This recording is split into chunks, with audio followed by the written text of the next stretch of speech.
¿acaso Dios no hará justicia?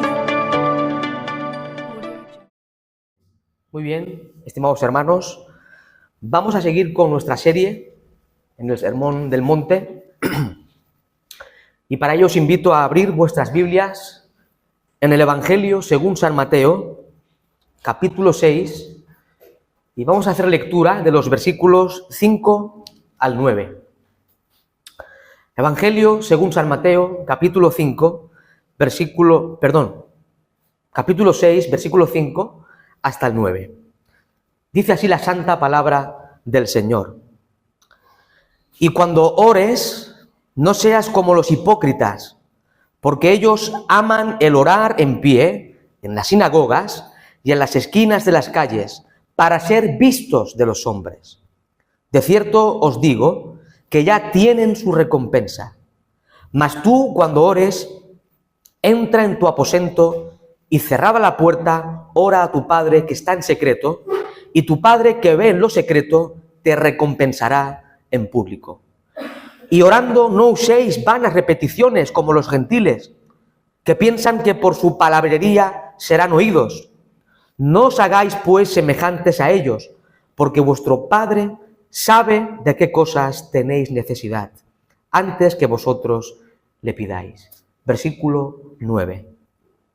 Vosotros pues oraréis así: Padre nuestro que estás en los cielos, santificado sea tu nombre.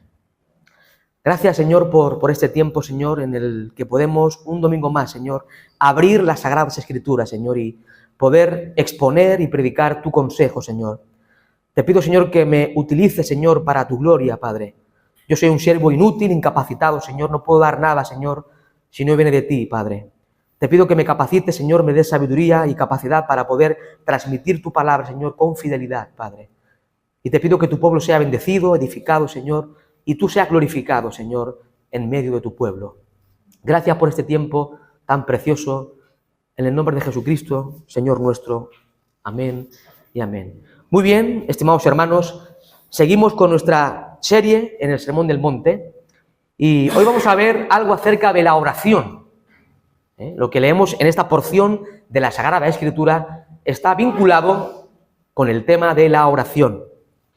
Y antes de comenzar a exponer esta porción de la Escritura, quiero decir, como ya todos bien sabemos, algo que estamos viendo en el curso de discipulado y membresía, tenemos dos medios de gracia para tener comunión con Dios. Tenemos la Biblia, la palabra de Dios. Recordemos que la Biblia es inspirada por Dios, es por tanto inerrante, infalible y es la máxima autoridad para la Iglesia. Dios se ha revelado en su palabra. Por tanto, si queremos conocer a Dios, quién es Dios, cómo es Dios, cuál es el plan de Dios, cuál es nuestra condición y cómo podemos ser salvos, mediante Cristo Jesús, tenemos que leer la Biblia. Pero también para tener comunión con este Dios vivo y verdadero, tenemos la necesidad indispensable de acercarnos día a día a leer las Escrituras, a estudiar la Biblia y especialmente a aplicar la Biblia a nuestra vida personal. ¿Quieres tener comunión con Dios? Lee la Biblia. Pero también tenemos, hermanos queridos, otro medio de gracia, que es la oración. Mediante la oración también tenemos comunión, una relación íntima con nuestro Padre Celestial. Ahora bien, hermanos, la oración es otro medio que nos hace cultivar nuestra vida espiritual. La oración hace cultivar nuestra espiritualidad como creyentes.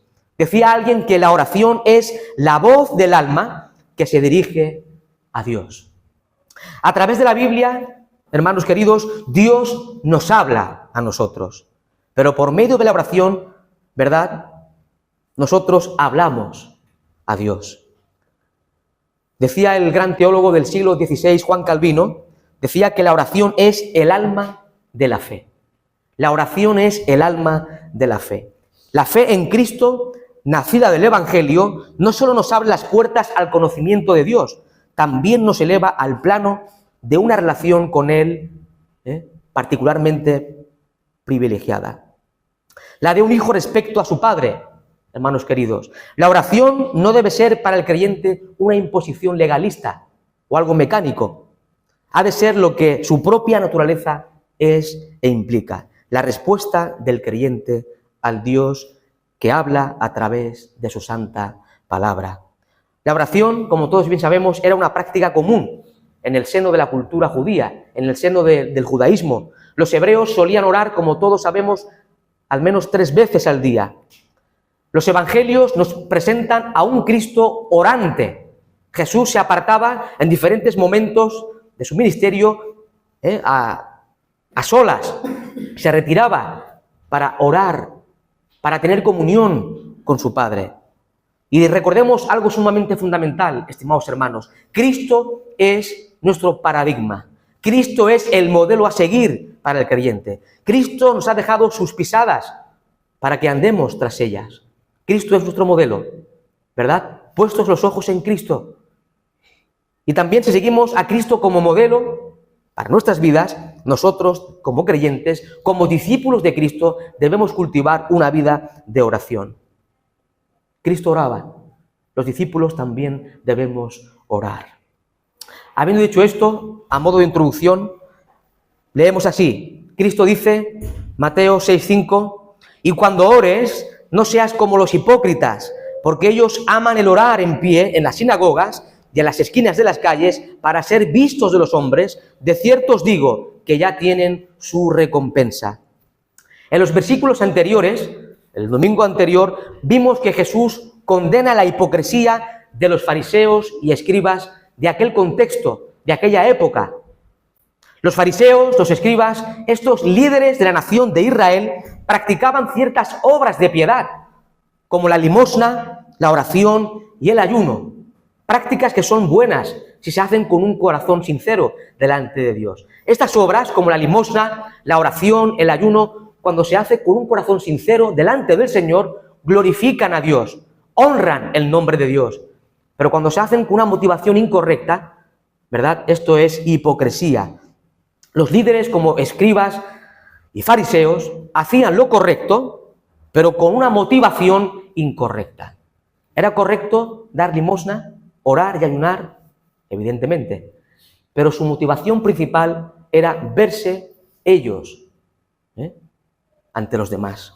No dar gloria a Dios, sino a ellos mismos. Daban limosna para que los demás, la multitud, los demás hombres y mujeres de aquella sociedad, alabasen su piedad y su espiritualidad.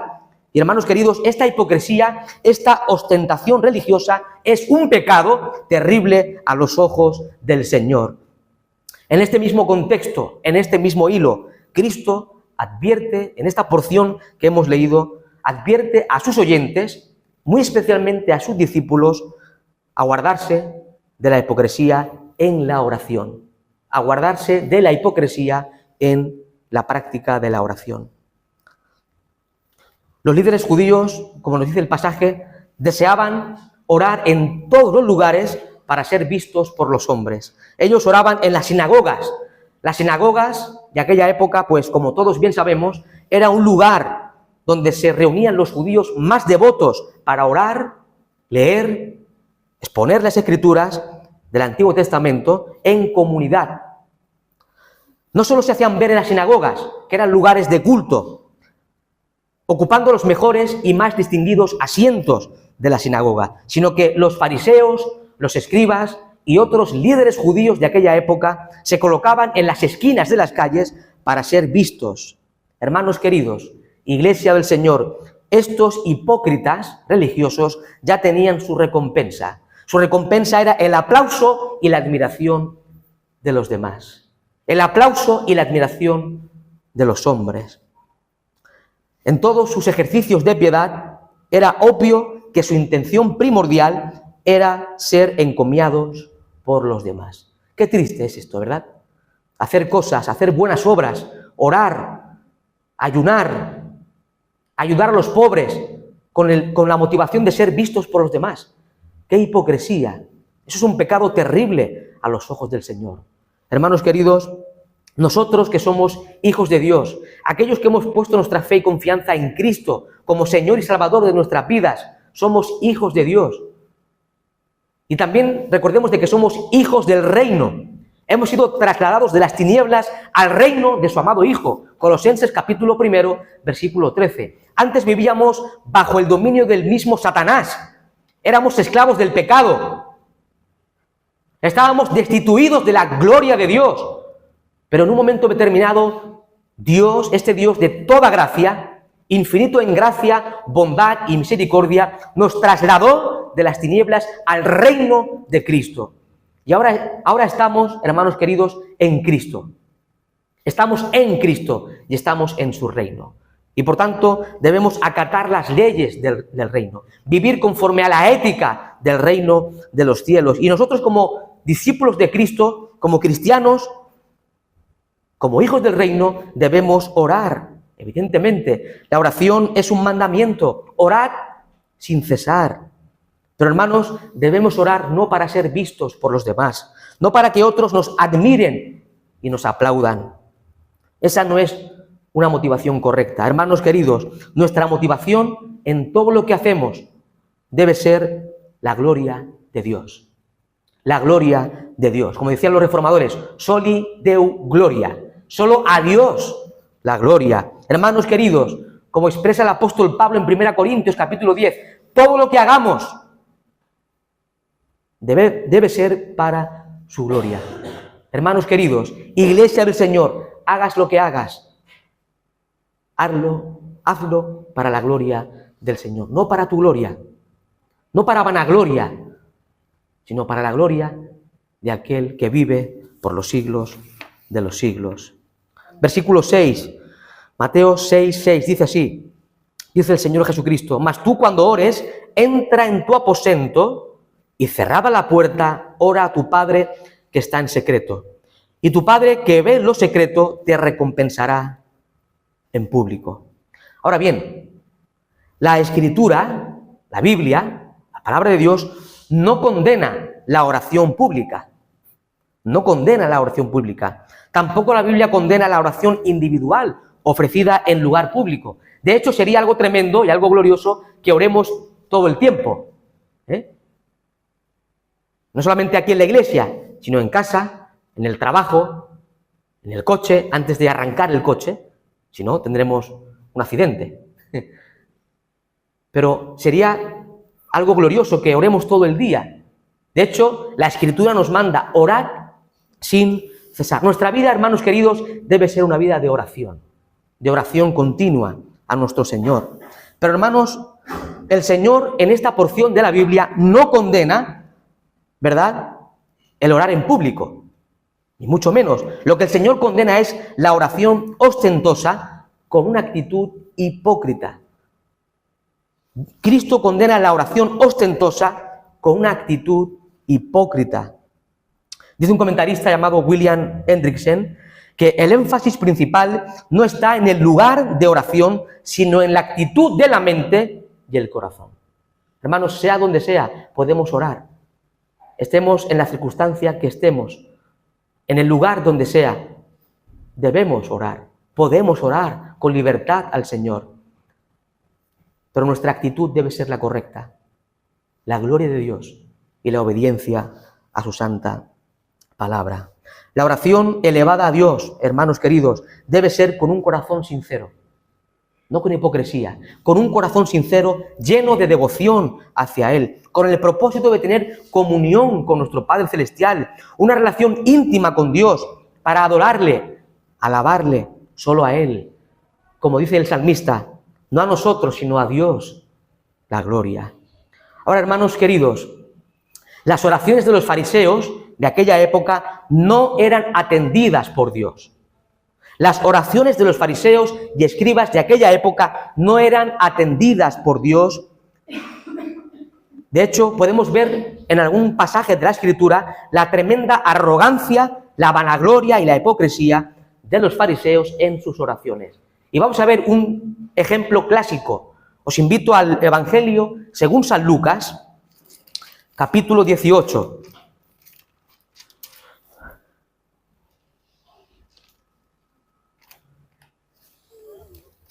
Evangelio según San Lucas, capítulo 18, versículos 10 al 14. Todos conocemos esta esta porción. Dice así la palabra del Señor. Lucas capítulo 18, versículos 10 al 14. 2 hombres subieron al templo a orar. Uno era fariseo y el otro publicano. El fariseo, puesto en pie, oraba consigo mismo de esta manera: Dios, te doy gracias porque no soy como otros hombres, como los otros hombres, ladrones, injustos, adúlteros, ni aun como este publicano. Ayuno 2 veces a la semana, doy diezmos de todo lo que gano. Notar el contraste, notar la actitud de ese publicano. Versículo 13. Mas el publicano, estando lejos, no quería ni aún alzar los ojos al cielo, sino que se golpeaba el pecho diciendo: Dios, sé propicio a mí, pecador. Os digo que éste descendió a su casa justificado antes que el otro, porque cualquiera que se enaltece será humillado, y el que se humilla será enaltecido.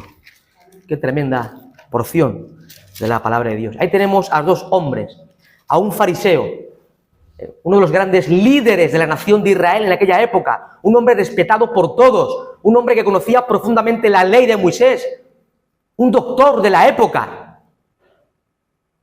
Sin embargo, podemos ver cuál era su actitud: arrogante, vanagloria, una actitud pecaminosa delante del Señor. Sin embargo, el publicano, que en aquel contexto sociopolítico, sociocultural de la época, un publicano era lo peor de lo peor. Alguien desahuciado de la sociedad y comunidad judía por trabajar para Roma y por extorsionar a los judíos. Sin embargo, este hombre vino con una actitud humilde, con un corazón sincero, reconociendo su pecado, reconociendo su profunda necesidad de Dios. Este publicano, que era lo peor de la sociedad de aquella época, se fue a su casa justificado. El otro no. El otro, que era un líder intachable de la comunidad judía de la época, que se creía justo, casi que libre de pecado, se fue a su casa como vino, por su actitud arrogante, por su actitud hipócrita. Por tanto, hermanos queridos, vemos que las oraciones de los fariseos no eran atendidas por Dios. Hermanos, Dios ha establecido algo sumamente importante. Dice el libro del profeta Isaías, capítulo 66, versículo 2, lo siguiente. Dios dice: miraré a aquel que es pobre y humilde de espíritu y que tiembla a mi palabra. Dios mira a aquel que es pobre y humilde de espíritu, aquel que sabe que no tiene nada que ofrecer a Dios, aquel que reconoce su miseria espiritual, su bancarrota delante del Dios creador, aquel que sabe que no puede ofrecer nada a Dios, que depende de forma total de Dios, de su gracia, de su poder. Dios atiende a esta clase de personas. Dios mirará a aquel que es pobre y humilde de espíritu y que tiembla a mi palabra, el que respeta la palabra de Dios. Hermanos queridos, cuando nos acercamos a Dios en oración, debemos hacerlo en una actitud humilde, reconociendo nuestra pequeñez delante de Dios, reconociendo nuestras limitaciones, reconociendo nuestra profunda necesidad de Dios, nuestra dependencia de Dios. Debemos acercarnos en oración con un corazón sincero ante el juez justo del universo. Santiago capítulo 4, versículo 6 expresa la Escritura que Dios resiste a los soberbios y da gracia a los humildes. Este es el Dios de la Biblia. Quizás en esta sociedad caída, corrompida por el pecado, a los hipócritas le dan una palmada en el hombro, lo suben a lo más alto.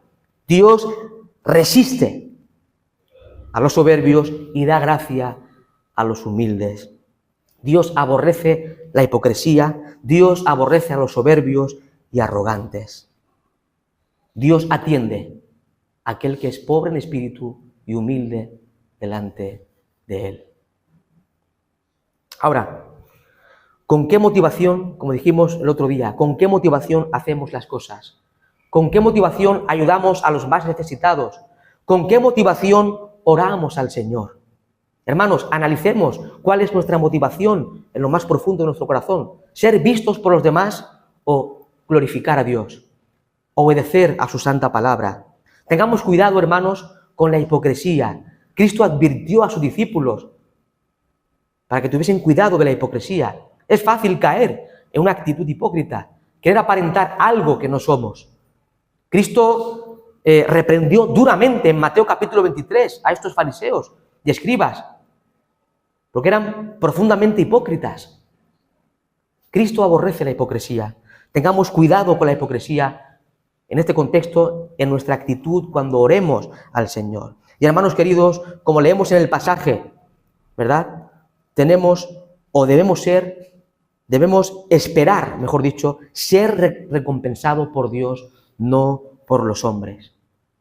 Debemos esperar ser recompensados por Dios, no por los hombres. Y hermanos, como hemos venido diciendo desde el principio, todo lo que hagamos, sea ayudar, sea orar, sea lo que sea para la gloria de Dios, en obediencia a la santa palabra del Señor.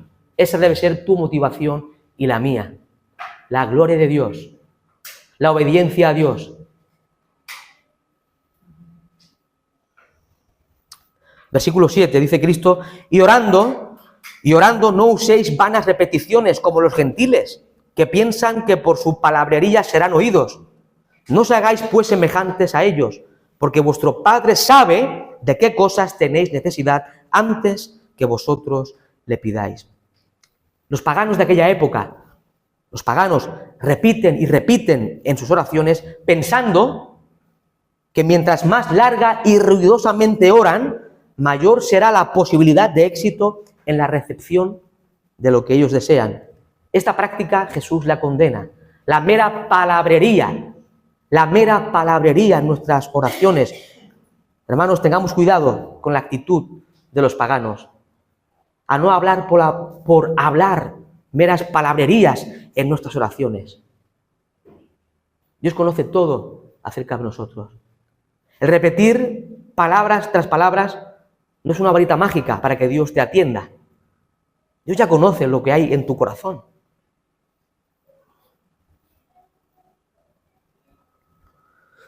El Señor conoce de forma total y absoluta acerca de nosotros. El Señor conoce nuestras necesidades físicas y espirituales.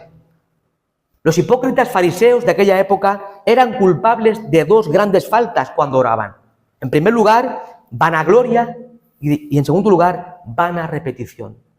Oraban con una actitud vanagloriosa y con una vana repetición. No oremos para recibir aplausos de los hombres. No oremos con vanas repeticiones, creyendo que así seremos oídos. Dios nos conoce. Oremos a Dios usando palabras también bíblicas, palabras que salgan también de nuestro corazón, pero que glorifiquen a Dios. No mera palabrería, repeticiones sin sentido. Ahora sí, hermanos queridos, quiero compartir también el versículo 9, la oración del Padre Nuestro, esta primera parte. Dice el Señor Jesucristo, vosotros pues oraréis así, Padre nuestro que estás en los cielos. Hasta ahí. Vamos cada domingo, si el Señor lo permite, compartiendo los diferentes versículos y porciones de esta oración del Padre Nuestro. Padre nuestro que estás en los cielos. Jesús aquí nos va a dar algunas pautas, nos va a dar algunas instrucciones para la oración. Aquí tenemos la oración del Padre Nuestro, una oración modelo, la cual comienza con adoración a Dios, versículo 9, después se reconoce la sujeción a la voluntad de Dios, versículo 10, se dirigen peticiones, versículos 11 al 13, y finalmente termina con una atribución de alabanza al Señor. Padre nuestro que estás en los cielos. Dice un comentarista, no podría ser más inspiradora la primera palabra de la oración modelo, ni más reveladora, pues de modo incomparable resume lo esencial del Evangelio. Trasciende todos los conceptos e ideas anteriores de la paternidad divina. Nos sitúa en la esfera de la más gloriosa relación con Dios en virtud de la obra salvífica de Cristo. Cuando vamos a las Escrituras del Antiguo Testamento, vemos que Dios se presenta como Padre para la nación de Israel. Yo os invito a leer al menos 2 pasajes del Antiguo Testamento. Abra su Biblia en el libro del Deuteronomio. Libro del Deuteronomio, capítulo 32,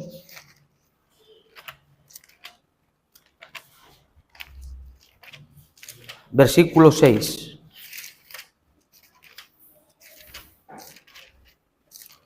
Deuteronomio capítulo 32, versículo 6. Dice así: ¿así pagáis a Jehová, pueblo loco e ignorante? ¿No es Él tu Padre que te creó? Aquí vemos que Dios se presenta como Padre de Israel. ¿Así pagáis a Jehová, pueblo loco e ignorante? ¿No es Él tu Padre que te creó? Él te hizo y te estableció. También encontramos, por ejemplo, en el libro del profeta Oseas. Libro del profeta Oseas, capítulo 11, versículo 1. Oseas, capítulo 11, versículo 1. Dice así la Escritura: cuando Israel era muchacho, yo lo amé, y de Egipto llamé, ¿a quién? A mi hijo. Dios llama a Israel mi hijo. Por tanto, vemos que en las Escrituras del Antiguo Testamento, Dios se presenta como Padre del pueblo de Israel. También lo encontramos en Jeremías 31:9 y en otros pasajes de la Escritura. Ahora, hermanos queridos, este título de Dios como Padre aparece en el Antiguo Testamento solamente 15 veces. Ahora bien, Dios muestra su espíritu paternal al redimir, salvar, guiar y proteger al pueblo de Israel. Dios soberanamente y en gracia escogió a Israel. Y Él redimió a Israel, lo salvó, lo guió, lo protegió como su hijo. Ahora bien, es interesante notar lo siguiente. Con el paso del tiempo, hermanos queridos, vemos que la idea de Dios como Padre fue oscurecida en el seno del judaísmo. Vemos que la descripción de Dios como Padre fue disminuyendo entre los judíos. De forma que era muy extraño que en el tiempo de Jesús un judío se dirigiese a Dios como Padre. Era algo que no se daba. Se fue perdiendo esa descripción de Dios como Padre. Teniendo en cuenta este contexto, estas palabras hacen que las palabras de Jesús sean más impactantes al dirigirse a Dios como Padre. Ahora, todos sabemos bien que Cristo es Dios. Él es verdadero Dios. Él es verdadero hombre. Y la Biblia expresa que Cristo es el Hijo de Dios. El Hijo de Dios. ¿Pero en qué sentido, hermanos queridos? En un sentido sumamente especialísimo. Cristo es el Hijo de Dios en el sentido de que Cristo es igual a Dios. Participa de la misma esencia y naturaleza divina. Notad lo que dice Juan capítulo 5, versículo 18. Juan capítulo 5, versículo 18. Dice así la Escritura: por esto los judíos aún más procuraban matarle, porque no solo quebrantaba el día de reposo, sino que también decía que Dios era su propio Padre, haciéndose igual a Dios. Los judíos entendían que cuando Cristo expresaba que Él era Hijo de Dios, estaba afirmando que era igual a Dios, es decir, Dios mismo, igual a Dios en esencia, en naturaleza. Por tanto, Cristo es el Hijo de Dios de una forma especialísima en la cual ni usted ni yo podemos serlo jamás, porque Cristo es Dios, igual al Padre. Y la relación de Cristo con el Padre es una relación trinitaria y por tanto mucho más íntima, mucho más profunda de lo que usted y yo podemos comprender e imaginar. Pero también vemos en las Sagradas Escrituras que los discípulos de Cristo también iban a gozamos del sublime privilegio de ser hijos de Dios y poder dirigirnos a Dios como nuestro Padre en total libertad y confianza. Dice un comentarista que el uso de esta palabra en la oración jamás habría sido usada por un judío contemporáneo de Cristo. Los judíos no se dirigían a Dios como Padre en tiempos de Cristo. ya que los judíos consideraban que era poco respetuosa. Los judíos del tiempo de Cristo consideraban que era atrevido y respetuoso dirigirse al Dios de Israel, al Redentor de Israel, al Creador de cielos y tierra como Padre. Hermanos, este privilegio de dirigirse a Dios como Padre no es el privilegio de todos los seres humanos del planeta. No todos son hijos de Dios. A veces se habla como que todos los seres humanos. No, la Biblia dice lo contrario. La Biblia habla de hijos del diablo e hijos de Dios. El que no tiene a Cristo es hijo del diablo. Cuando pasamos al Nuevo Testamento, vemos de que los hijos de Dios son aquellos que han creído, han recibido a Cristo como Señor y Salvador de sus vidas mediante la fe en Él. Juan capítulo 1, versículo 11 y 12, expresa el apóstol San Juan: a lo suyo vino, y los suyos no le recibieron, mas a todos los que le recibieron, aquellos que creen en su nombre, les dio potestad de ser hechos hijos de Dios. Hermanos queridos, los creyentes, aquellos que hemos puesto nuestra fe y confianza en Cristo, somos hijos de Dios por adopción. El Padre nos ha adoptado a su familia, pero también mediante el nuevo nacimiento. El Espíritu Santo de Dios ha producido en nosotros un nuevo nacimiento. Nos ha impartido vida en unión vital con Cristo, el autor de la vida. Los que han nacido de nuevo son hijos de Dios. Somos hijos de Dios, aquellos que hemos puesto nuestra fe en Cristo. Por tanto, nosotros podemos dirigirnos a Dios como Padre. Y hermanos queridos, al ser hechos hijos de Dios por la fe en Cristo, nosotros los cristianos, en la condición de hijo, disfrutamos de unas bendiciones que no podrían ser más ricas. Somos herederos de Dios y coherederos juntamente con Cristo. Romanos capítulo 8. Qué tremendo privilegio es este, de tener a Dios como Padre. Hermanos queridos, los que hemos creído en Cristo disfrutamos de la misericordia de nuestro Padre Celestial, disfrutamos del perdón de Dios, disfrutamos de su cuidado paternal. Recordemos cuál era nuestra condición. Hermanos, recuerda cuál era tu condición, tu estado antes de ser salvo. Vivíamos sin Cristo, vivíamos sin Dios y sin esperanza en este mundo. Efesios capítulo 2, versículo 12. Hermanos, hermanas, amigos y amigas, en el ser humano que vive sin Dios hay un profundo vacío existencial. Aquel hombre, aquella mujer que no tiene a Cristo en su corazón, en su vida, hay en él un profundo vacío existencial, en lo más íntimo de su alma. Pero en aquellos que hemos creído en Cristo como Señor, como Salvador, hemos sido librados de esa terrible condición. Y ahora podemos mirar al cielo y dirigirnos al Dios vivo y verdadero, a este Dios soberano, a este Dios creador de todo cuanto existe. Podemos dirigirnos a Él y exclamar: Padre, Padre, Padre nuestro. Él es nuestro Padre. Este Padre está en los cielos. Padre nuestro, que estás en los cielos. Él está en los cielos, evidentemente. Recordemos de que el Dios de la Biblia es trascendente, lo que significa de que Dios está por encima de todas las cosas. Dios no depende de nada ni nadie. El profeta Isaías expresa que Dios habita en la altura y la santidad.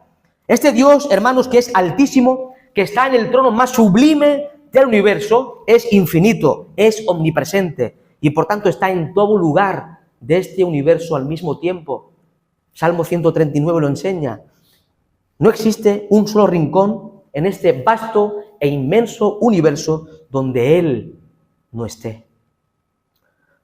Ahora, este Dios que está en los cielos, que dice la Biblia que los cielos no pueden contenerle, este Dios que habita en luz inaccesible, que es creador, soberano, altísimo, sublime, infinito Dios, es también un Dios cercano.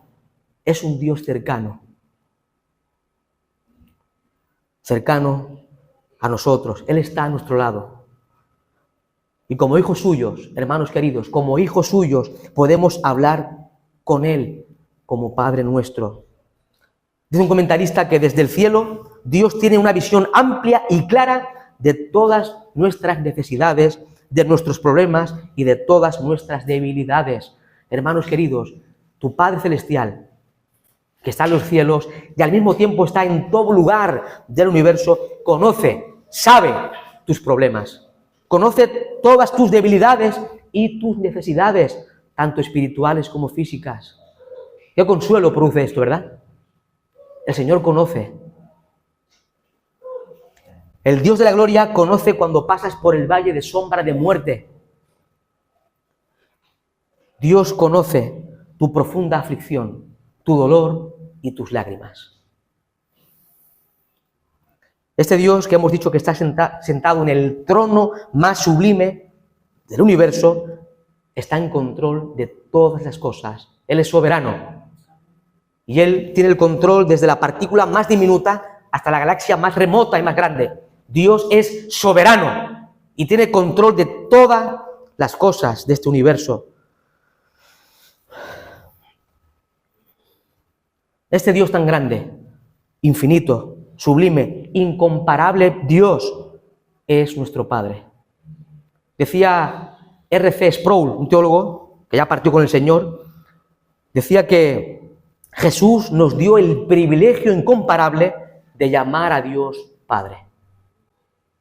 Cristo nos dio el privilegio incomparable de llamar a Dios, a este Dios tan sublime, llamarlo Padre nuestro.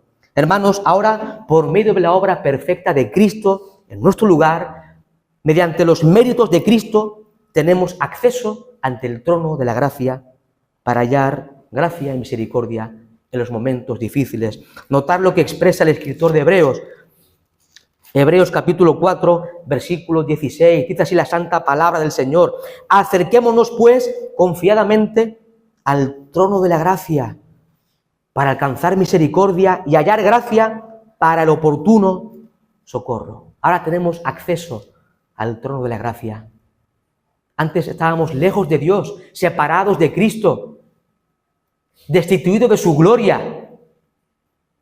Ahora, mediante los méritos de Cristo, por medio de su obra perfecta en nuestro lugar, tenemos acceso al trono de la gracia. Qué sublime es esto, hermanos queridos. Qué sublime es esto. Podemos acercarnos en oración ante el Dios de la gloria y dirigirnos a Él como Padre nuestro. Es tu Padre, es nuestro Padre celestial. Ahora bien, por ser nuestro Padre, podemos en momentos de prueba acercarnos a Dios confiadamente. Como Padre, Dios va a oír tu oración y siempre te va a dar lo que es mejor para tu alma. En su providencia, en su soberanía. Aún las cosas malas que te acontecen, Dios en su infinita sabiduría las conduce, las guía para el bien de tu alma y para su gloria. Lo peor que te pueda pasar, algo terrible, Dios lo encamina para bien. Qué tremendo es Dios. Gloria a Dios por su infinita sabiduría, providencia y soberanía. Este es el Dios de la Biblia, hermanos queridos. Este es el Dios vivo y verdadero, el Dios en el cual hemos creído y a quien adoramos y servimos. Toda buena dádiva y todo don perfecto desciende de lo alto, del Padre de las luces. Santiago 1, 17. Hermanos queridos, vamos concluyendo. ¿Has pecado contra Dios? ¿Has pecado? La tremenda promesa es que si vienes arrepentido ante el Padre Celestial, con un corazón arrepentido y sincero, tu Padre Celestial te va a perdonar. Va a perdonar tu pecado. Atraviesas por momentos de tribulación y profunda aflicción en tu experiencia personal. Dice la Biblia que Él es Padre de misericordias y Dios de toda consolación. Leemos en el Salmo 103, versículo 13, las siguientes palabras. Salmo 103, versículo 13, dice la Escritura: como el Padre se compadece de los hijos, se compadece Jehová de los que le temen. Dios como Padre se compadece de cada uno de nosotros, de cada uno de sus hijos. Hermanos queridos, el cristianismo, el evangelio que predicamos domingo tras domingo, no es una religión. No es una religión. Es una relación personal con un Dios personal al que llamamos Padre. Abba Padre.